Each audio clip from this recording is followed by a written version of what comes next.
Eu já usei esse exemplo, ele é meio bobo, eu reconheço, mas ele pode nos ajudar.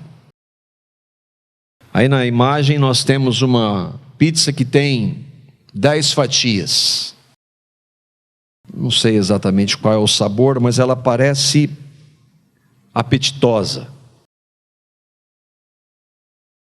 Só que se eu dissesse para vocês, se nós fôssemos aqui comer uma pizza, e eu oferecesse essa pizza para vocês, com essa aparência, e eu dissesse que uma dessas fatias tem um veneno que é mortal. Comeu, morreu. Você não comeria, de jeito nenhum. Você não comeria essa pizza. Você não correria esse risco.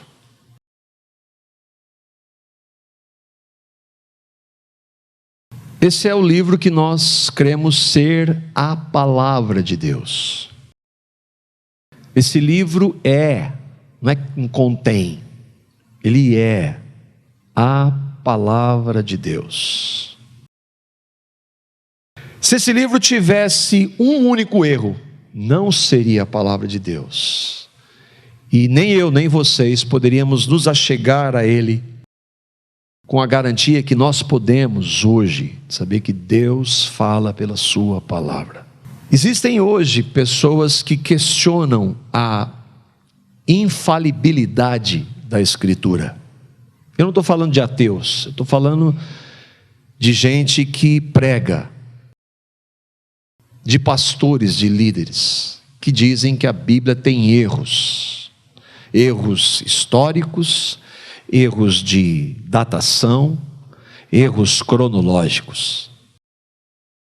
E a resposta é que se ela é a palavra de Deus, ela não tem erros. Nunca foi provado isso, apesar de ter gente que defenda, mesmo na igreja. A Bíblia é a palavra de Deus, ainda que eu e você não a entendamos. A Bíblia não depende, ela não é palavra quando eu e você entendemos. Ela é palavra de Deus, ainda que nós não a entendamos. Ainda que nós não a aceitemos. Que haja pontos difíceis, ela é a palavra de Deus. Ainda que nós não concordemos com o que ela diz, e há muitos pontos difíceis para nós concordarmos. Ainda que a minha e a sua religião não concorde com o que ela diz, ainda que a cultura mude, e que nós tenhamos que, entre aspas, rever o que nós cremos da Bíblia, ela não muda, ela é a palavra de Deus, de um Deus que não muda, e que sequer há uma sombra de variação. Ainda que o mundo a rejeite, e nós estamos vivendo isso hoje, ainda que o mundo rejeite a palavra, não interessa. Não interessa. A Bíblia é a palavra de Deus.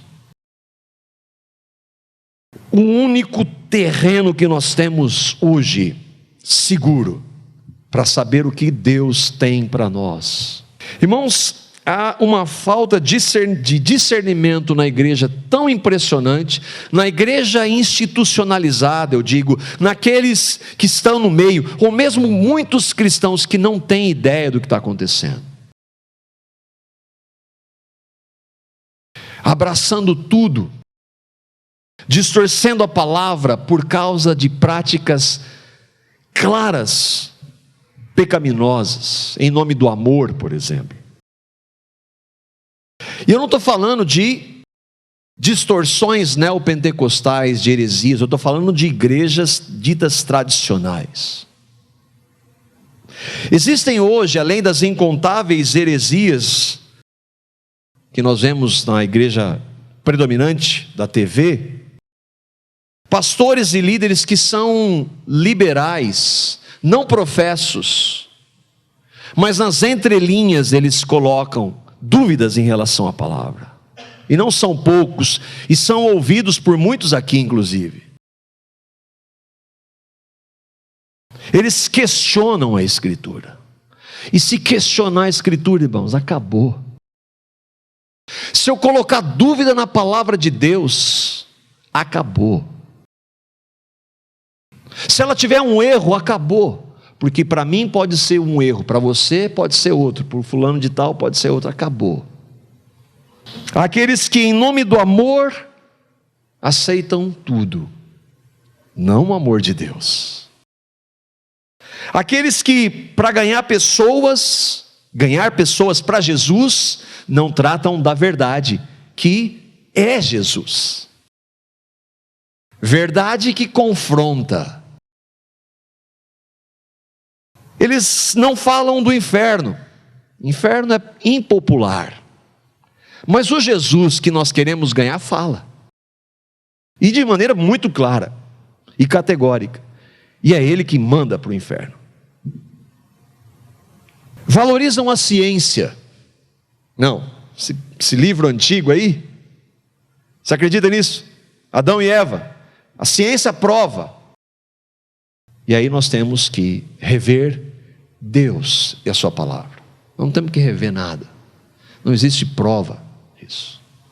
Só que isso entra na igreja e faz com que eu e vocês questionemos a palavra de Deus. Ao invés de nós fincarmos os nossos pés na palavra e questionarmos os ensinos que vêm, nós questionamos a palavra e damos ouvidos para os ensinos que vêm.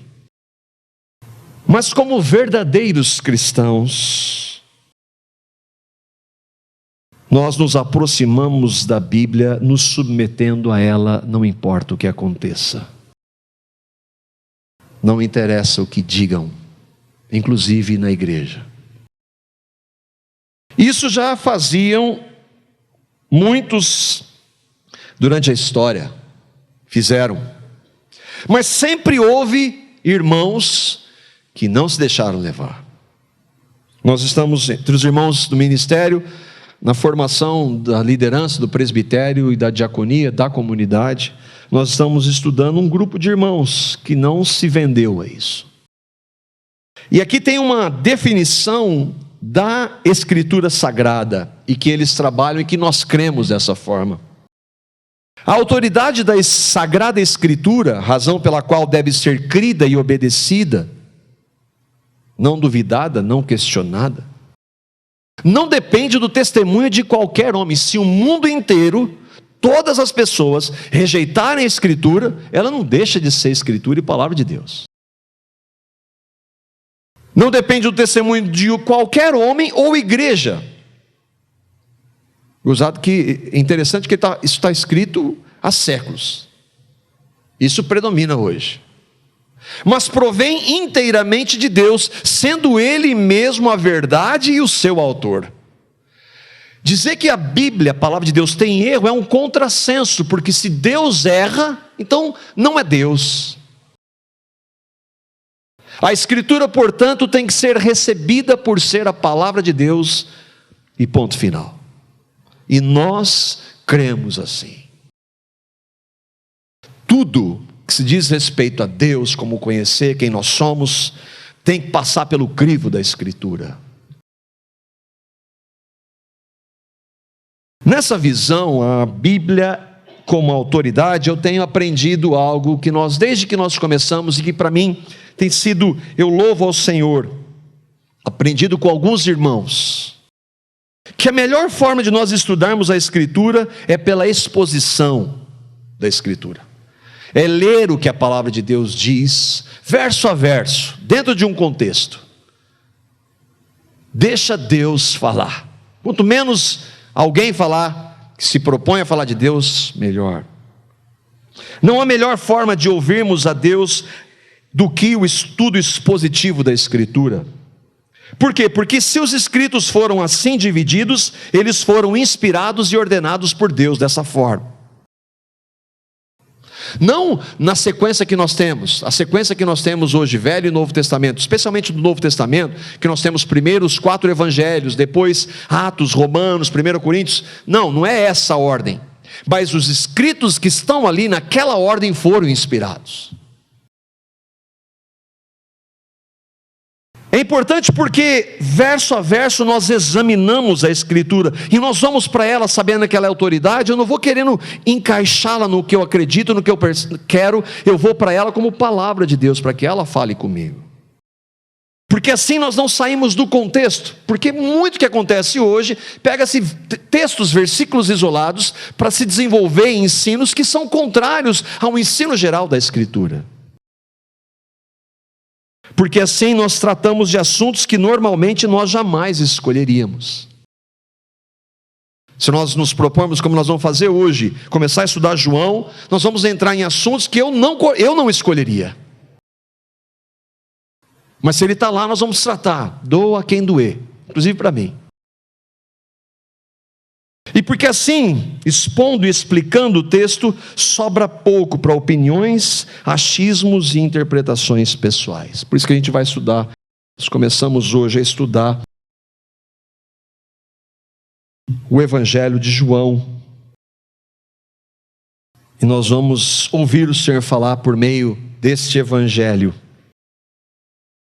O Evangelho de João, quem que é o autor do Evangelho de João? Quem é? Não, Deus. Deus é o autor. Ele usou João para escrever. Deus é o autor do Evangelho. João é o meio. É a pena de Deus. Quem era João?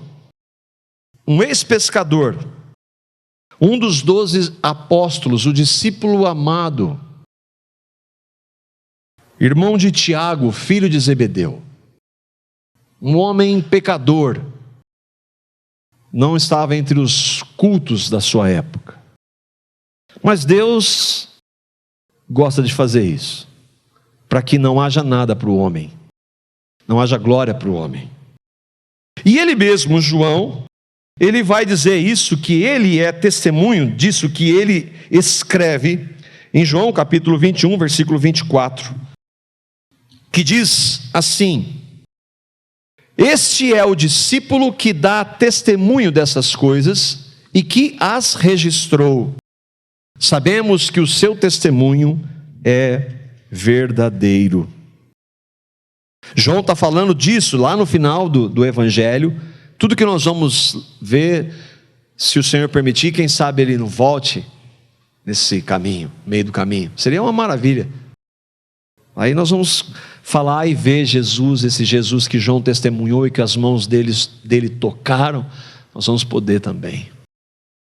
Mas se isso não acontecer, e se nós não partirmos antes, nós vamos estudar essa carta ou esse evangelho, que é uma biografia de Jesus.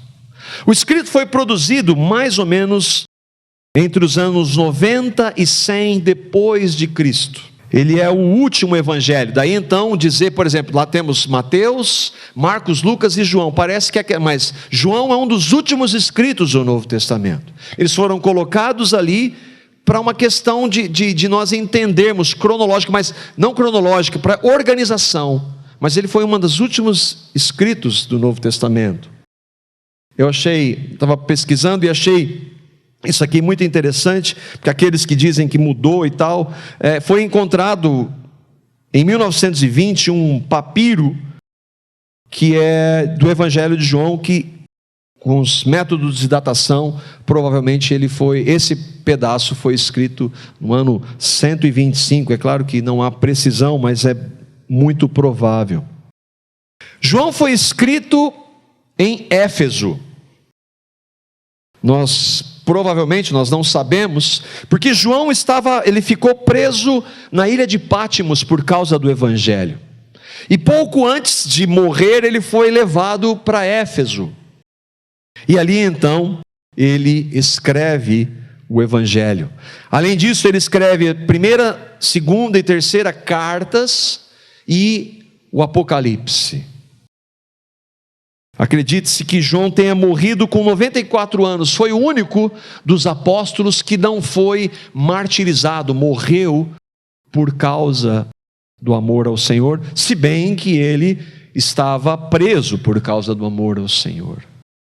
E diz a história, não é bíblico, mas diz que ele foi jogado dentro de um grande barril de óleo quente para morrer. E não morreu. Qual que era o objetivo e qual o principal objetivo de João? E o objetivo da Escritura?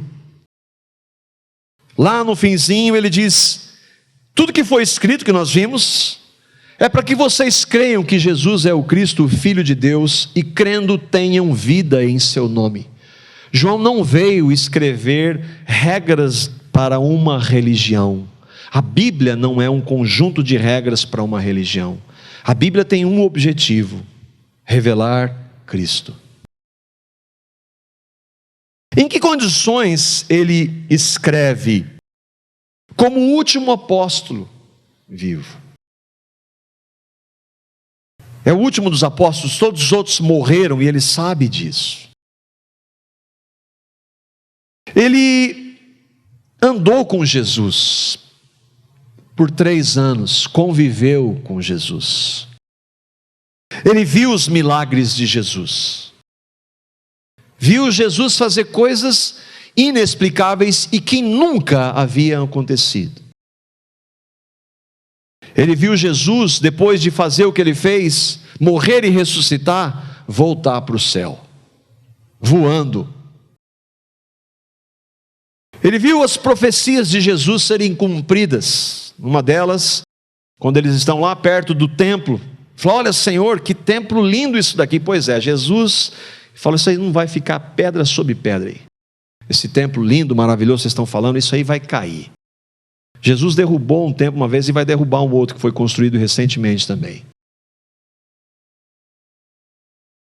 Ele não habita em templos feitos por mãos humanas. A gente valoriza isso. E João viu isso. 40 anos depois de Jesus falar que aquele templo ia ser destruído, ele vê. E viu várias outras. Ele viu a igreja se espalhando. Jesus, vocês vão ser minhas testemunhas em todo lugar. Ele viu que vocês vão morrer, muitos vão morrer. Pessoas em nome de Deus vão matar vocês. João viu isso. E é nesse cenário que João escreve o Evangelho. E ele começa, e é maravilhoso você pensar como é que ele começa. Versículos 1 a 3, o Evangelho de João, capítulo 1, diz: no princípio era aquele que é a palavra, e ele estava com Deus e era Deus. Ele estava no princípio com Deus, todas as coisas foram feitas por ele, e sem ele, nada do que foi feito se fez. Aqui no banner está: o verbo se fez carne. No princípio era o verbo, e o verbo estava com Deus, e o verbo era Deus. Essa aqui é uma versão da linguagem NVI. As palavras verbo e palavra, na tradução para o português, são sinônimos nesse caso. E aqui eu queria que nós pudéssemos ver, a partir do que João escreve, 5 fundamentos sobre este que é a palavra. O que João quer dizer com este princípio que ele diz? No princípio, Deus criou os céus e a terra. O que ele está dizendo? No princípio era aquele que é a palavra. O que é este princípio? Todo judeu, João era um judeu, todo judeu sabia o que significava essa expressão no princípio. Todo judeu, até o mais secularizado, ele sabia. Ele sabia que no princípio era uma frase única e que estava no início da Bíblia que eles tinham em mãos. No princípio apontava para Deus. E João começa o seu evangelho falando exatamente, usando exatamente a mesma expressão, no princípio. Quando nós estudamos Gênesis há algum tempo atrás, nós vimos isso. Que é o texto de Gênesis 1:1. No princípio Deus criou os céus e a terra. E quando João escreve no princípio, eles sabem do que ele está falando. Ele começa no ponto. Indica o que esse princípio? Indica o início do tempo. No princípio, antes de existir tudo, antes de eu e vocês existirmos, os nossos antepassados, antes de existir a humanidade, antes de existir a Terra, antes de existir a Via Láctea ou as galáxias, antes de existir o universo, antes de existir os seres espirituais, antes de existir tudo, no princípio significa que há algo antes do princípio, antes de existir tudo. A gente estava lendo João, nós estamos lendo João com as crianças, e aí o Daniel perguntou, o meu filho perguntou: papai, era branco ou preto antes de existir tudo?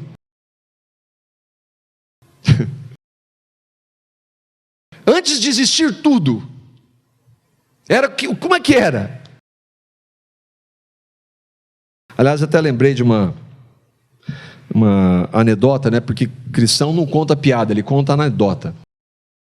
E disse que um rapaz estava muito interessado. Existem aquelas perguntas que ninguém quer saber de nada. Ele faz uma pergunta só por fazer.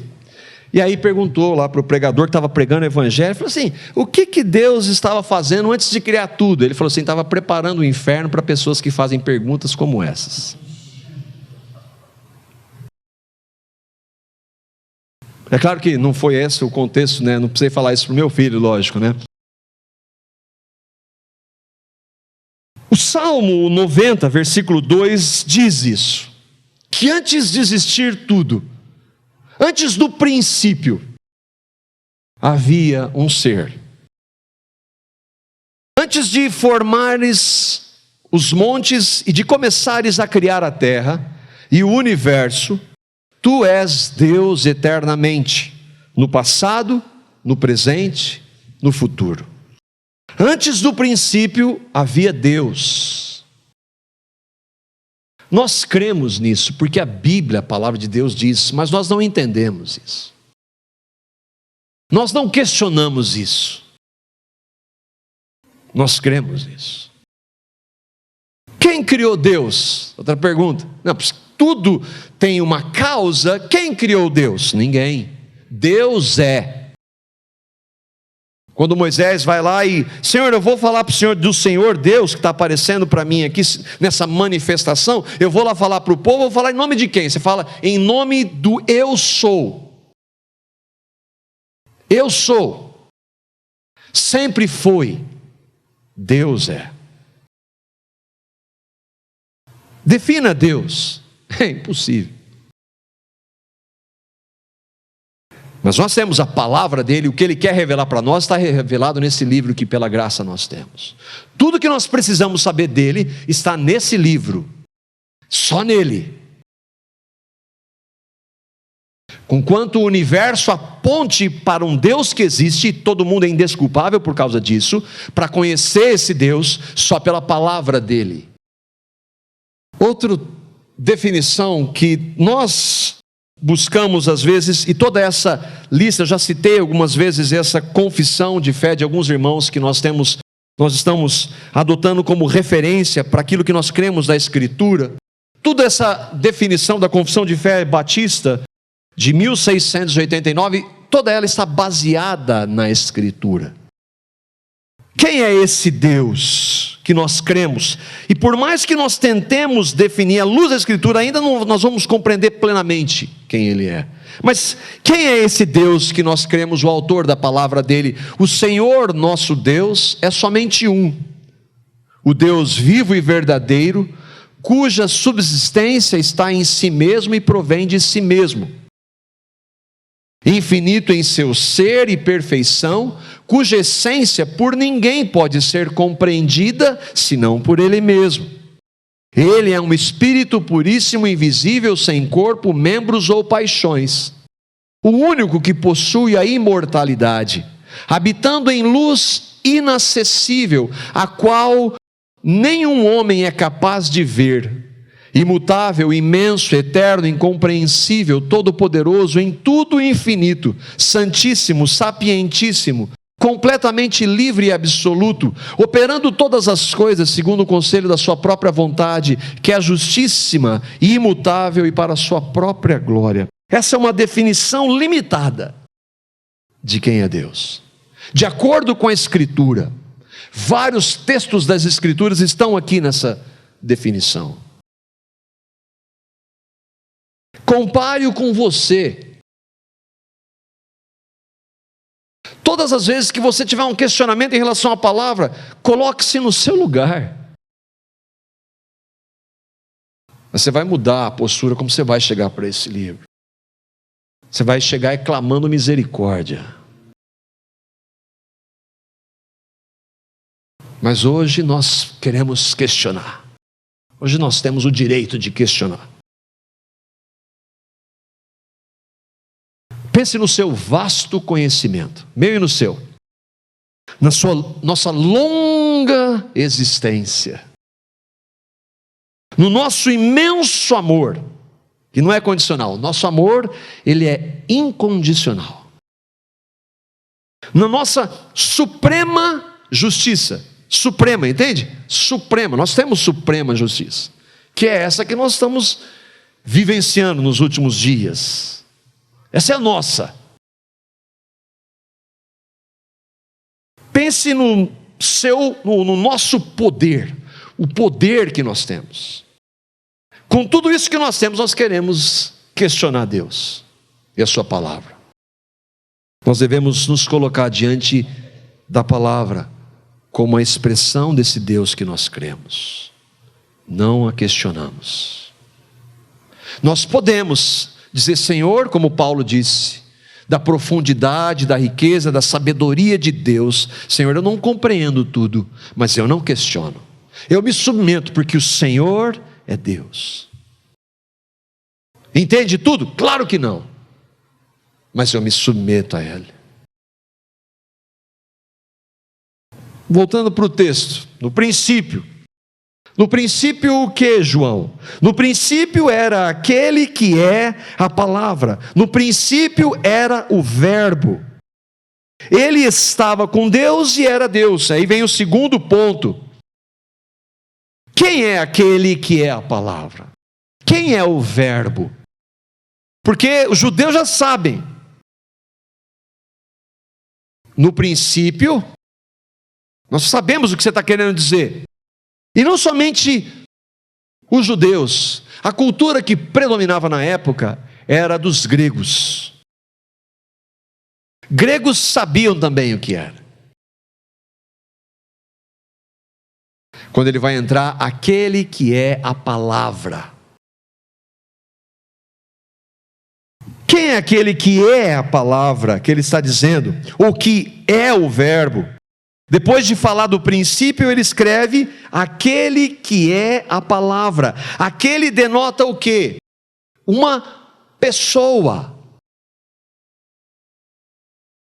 E que no original, no grego, quando é escrito, o Novo Testamento é escrito em grego, é a palavra logos. E os judeus também sabem o que isso significa. Eles sabem que essa palavra mostra o Deus que age pela sua palavra. E aí ele atinge os gregos que sabem o que significa essa palavra. E sabiam. Os gregos tinham a ideia de que o Logos era a mediação entre a humanidade e Deus. Então João está falando para todo mundo agora. Porque não há judeu nem grego. O grego simboliza todas as nações, os gentios, todo mundo. Então o que João está falando ali não era só para judeus, mas era para o mundo inteiro. Antes só havia Deus. Mas ele está dizendo que esse verbo ou palavra estava com Deus. A palavra de Deus é muitas vezes personificada para a execução da vontade de Deus. E aí por isso que a introdução de não questionarmos a palavra de Deus, irmãos. A palavra se fez carne. Mas nós temos a manifestação da palavra hoje na Escritura. Para sabermos que essa palavra que se fez carne, temos na Escritura. Nós não podemos questionar a palavra de Deus encarnada, nem a escrita. Em Gênesis no capítulo 1, e aí nós vimos isso também nos estudos, disse Deus, haja luz, e houve luz. Disse Deus, a palavra de Deus, agindo. E aí no capítulo 1 ele vai falar, disse Deus, haja um firmamento, disse Deus, cubra-se a terra de vegetação, disse Deus, haja luminares no céu para separar o dia e a noite, disse Deus, encham-se as águas de seres vivos, disse Deus, produza a terra seres vivos, disse Deus, façamos o homem. Disse Deus é a palavra de Deus, é Deus agindo pela palavra. A palavra de Deus é a geradora de tudo isso. Esse que era a palavra é o agente criador do universo. Não é à toa que os judeus começaram a ficar muito bravos com isso. Porque a palavra criadora de Deus se fez homem. Esse dizer aqui, disse Deus, é Deus agindo, não é só uma palavra, não é só falar, é a manifestação da palavra Deus Filho. É o Deus agindo, Deus Filho agindo. Esse logos, essa palavra ou verbo, portanto, é aquele que é a palavra criadora. Onde nós vemos isso? Tantos outros textos. Salmo 33, versículo 6. Como é que Deus criou tudo? E Ele criou, aliás, só Deus pode criar. Nós transformamos algo que existe. Mas Deus cria tudo a partir do nada.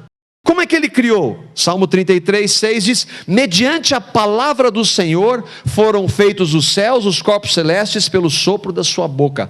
Haja, disse Deus, e as coisas foram surgindo. E mediante a palavra, essa palavra que João está escrevendo lá no versículo 1. Em Hebreus, capítulo 11, versículo 3, pela fé, nós entendemos que o universo foi formado pela palavra de Deus, de modo que o que se vê não foi feito do que é visível. Deus criou tudo que existe a partir do nada, mediante a sua palavra, mas não o falar, mediante a palavra que estava com Deus. Para os judeus, João está introduzindo esse que é a palavra. Para o mundo ele está dizendo também a mesma coisa. Para os gregos, que valorizavam o conhecimento. João está dizendo que aquele que é a palavra estava com Deus. A palavra, portanto, é alguém. No princípio era aquele que é a palavra, aquele que é a palavra, estava com Deus, e era Deus. A palavra estava com Deus. Antes do princípio, esse que é a palavra estava com Deus, na presença de Deus. Mas antes de existir tudo, só existia quem? Deus. Como é que esse que é a palavra estava com Deus, se antes de existir tudo só existia Deus? A resposta está na sequência do texto. Ele não somente estava com Deus, mas ele era Deus. A palavra estava com Deus e era Deus. O era aí, não é que ele era e não é mais, ou era e não era na época de João. A palavra é que ele era antes de tudo, ele é no dia que João escreve, quando ele se manifesta, e ele é no futuro, ele sempre vai ser Deus. Deus. A palavra, portanto, é Deus. Ele estava com Deus, a palavra que estava com Deus, e que era Deus para nós, é Deus, sempre será Deus. Antes de existir tudo, ele era Deus, sempre existiu. Qual que é a prova de que essa palavra era Deus? Versículo 3: todas as coisas foram feitas por ele, a palavra, e sem ele, a palavra, nada do que foi feito se fez. Antes de existir tudo, existia Deus. Deus criou tudo pela palavra, foi ele quem fez tudo. Ele, a palavra, uma pessoa, não o falar de Deus.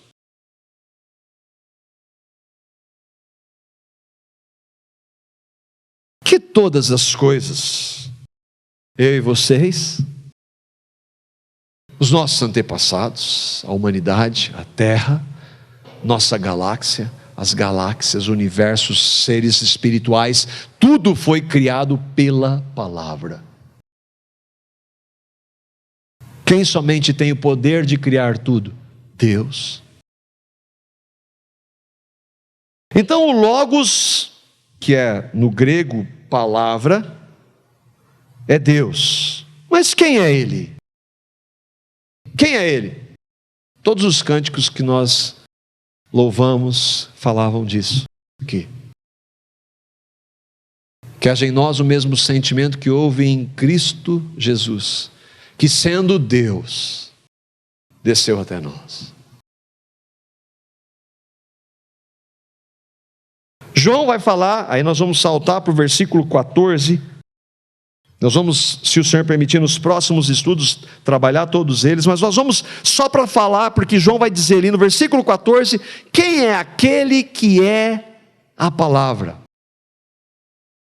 Aquele que é a palavra tornou-se carne e viveu entre nós. Vimos a sua glória, glória como do unigênito vindo do Pai, cheio de graça e de verdade. João está dizendo, antes de existir tudo, havia Deus. Junto de Deus estava uma pessoa que é a palavra que também é Deus. E essa palavra que é Deus se fez carne. Isso significa que esse Deus que nós tentamos entender ou definir, tomou a forma de um homem. Se fez homem. Como é que isso é possível? Deus se fez homem.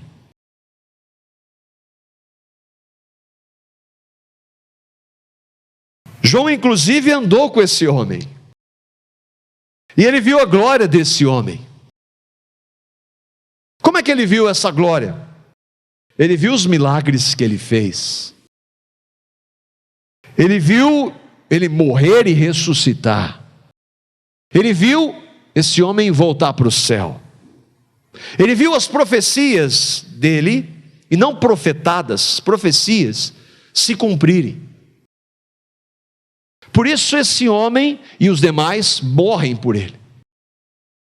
Eles não morreram por uma religião, um conjunto de regras. Eles viram Deus em um homem. Nada, nem ninguém, jamais tiraria daqueles homens o que eles criam. Eles viram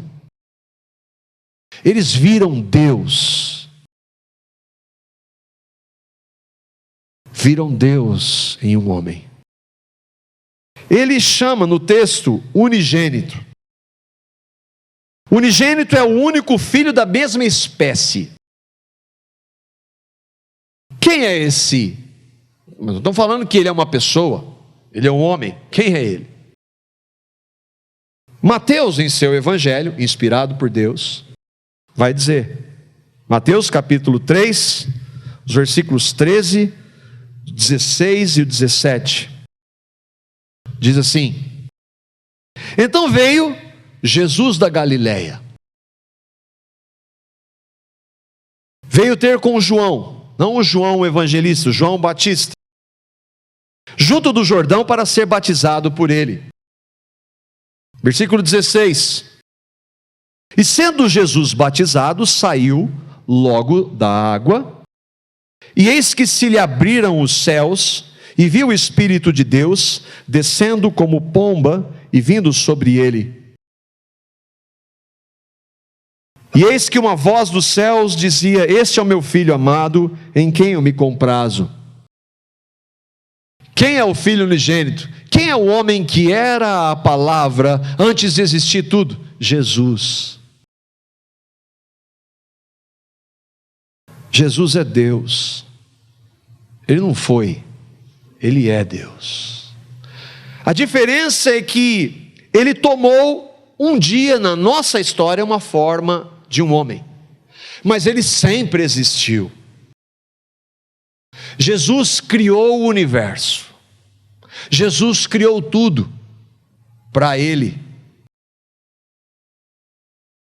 tudo foi feito por ele, para ele, e a glória e a honra devem ser dadas a ele. Por isso que confundir Jesus com religião é um gigantesco engano. Nós não pregamos religião, nós fazemos parte de uma religião chamada evangélica, que o nome evangélico aponta para Jesus, e que tristemente está sendo perdido.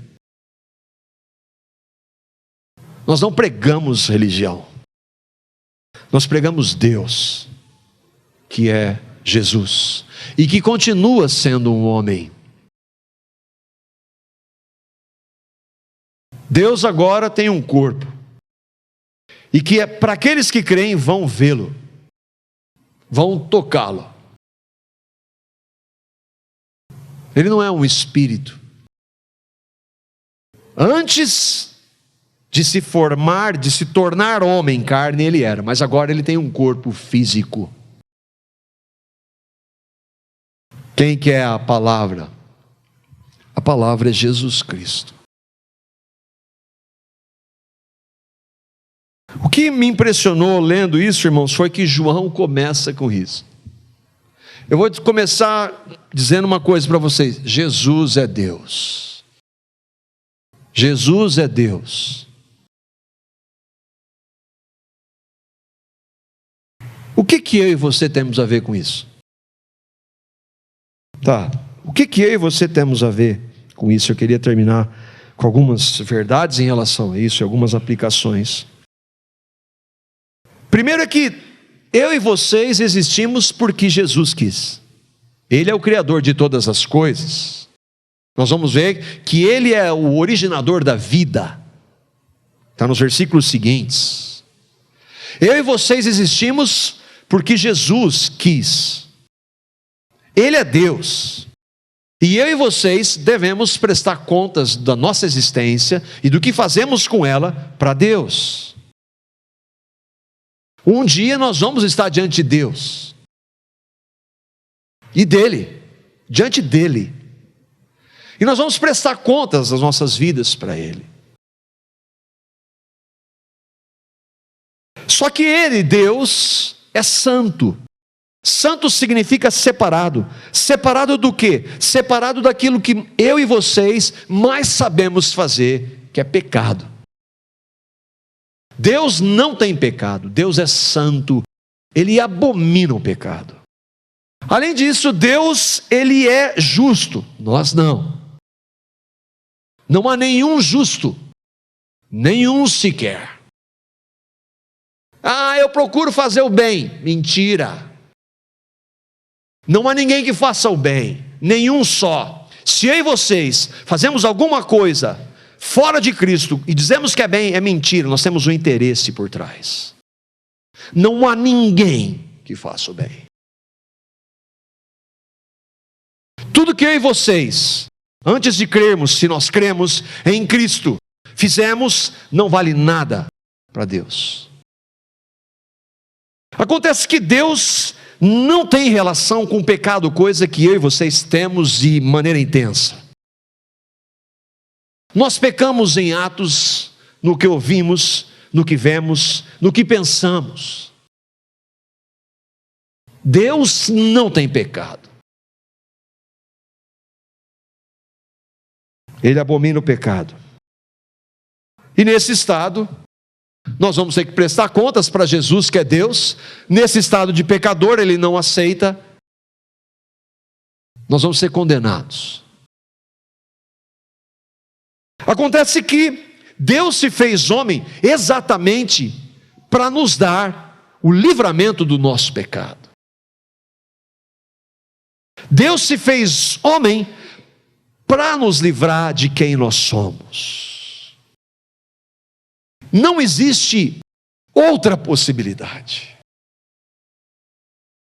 Às vezes a gente vê como, às vezes do radicalismo, é claro que é.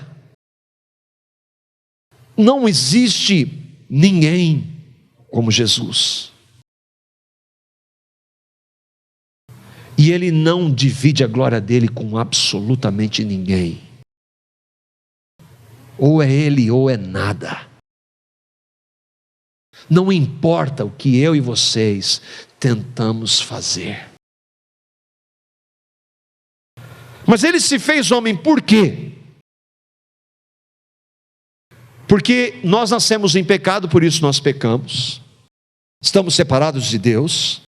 Nós pecamos porque nós queremos. E nesse estado estamos separados, não buscamos a Deus, não queremos a Deus. Mas Deus se faz homem, e na cruz, esse homem que João conviveu, e que viu, esteve aos pés da cruz e viu ele crucificado, lá na cruz, ele paga pelo pecado daqueles que o recebem pela fé. Paga todos os nossos pecados no seu sangue derramado, leva o nosso pecado no corpo dele. Qual a evidência disso? Nós nos arrependemos dos nossos pecados. E Ele não fica na morte, Ele ressuscita dos mortos. Quando nós cremos em Cristo, nós recebemos uma nova vida. E aí nós não estamos mais debaixo da condenação. Só Deus pode salvar o homem. Religião nenhuma pode fazer, regra nenhuma pode fazer. Só Deus pode, e só Deus em Cristo. Essa é a mensagem da Bíblia. E o que João começa dizendo. O ponto é você crer. Não é você participa aqui ou de qualquer outra religião. Você crê em Cristo. Você o recebeu um dia na sua vida, reconheceu os seus pecados, pediu misericórdia e perdão por eles, e reconheceu que Cristo levou o seu pecado na cruz, por amor a você, totalmente de graça, mesmo você não querendo, não aceitando, rejeitando, você o recebeu, creu no que Ele fez, creu que Ele é Deus. Se você crê, então você vai estar na presença dEle um dia, fisicamente. Isso elimina toda religião que não crê que Jesus é Deus. Espíritas, mormons, testemunhos de Jeová, muçulmanos, hindus, budistas, nenhuma dessas religiões crê que Jesus é Deus. Todas essas religiões, ainda que falem de Jesus, são religiões falsas. Mentira. E a mentira tem um pai.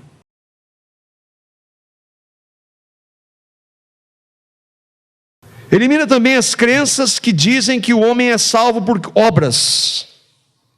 Muitas delas, inclusive na igreja evangélica. Muitos evangélicos que não sabem o que é evangelho,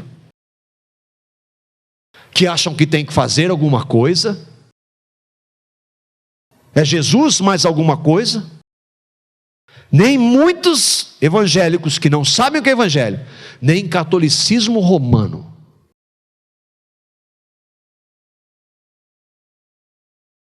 Deus se fez homem, porque o homem não pode se salvar. Nem tentar pegar a Bíblia e obedecer os mandamentos. Nem dizer, eu creio em Jesus, mas eu tenho que fazer. Não. Ou é Ele, ou é nada.